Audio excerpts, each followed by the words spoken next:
نے بھی تو رب کو جا کے ساری زندگی کا حصہ. ہاں حضرت قرآن کریم ہے. افحسبتم انما خلقناکم عبثا، کیا تم نے سمجھا میں نے تمہیں ایم ہی پیدا کر دیا. وانکم الینا لا ترجعون، اور کیا تم میری بارگاہ میں پیش نہیں کیے جاؤ گے. ہاں حضرت حساب تو حضرت ہونا ہے، حضرت حساب تو ہونا ہے حضرت. ثم لتسألن یومئذ عن النعیم. اور میں تو اکثر حضرت کہا کرتا ہوں اگر وہ حساب لینے پہ آ گیا تو حضرت میں تو اس چادر کا بھی حساب نہیں دے سکتا حضرت.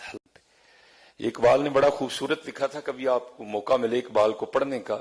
حکیم الامت شاعر مشرق علامہ ڈاکٹر محمد اقبال رحمۃ اللہ تعالی علیہ.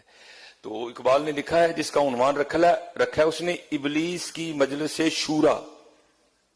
ابلیس کی مجلس شورا. وہ کافی اس کے اشعار ہیں. پہلے چھوٹا شیطان بولا، پھر بڑا شیطان بولا. شیطان نے سب کی سن لی. جب سب کی سن چکا نا تو پھر شیطان خود بولا. اور پھر شیطان کیا بولتا ہے؟ شیطان کہتا ہے جانتا ہوں میں یہ امت حامل قرآن نہیں، تو مجھے ان سے کیوں ڈرا رہے ہو؟ میں جانتا ہوں اس امت نے قرآن پاک الماریوں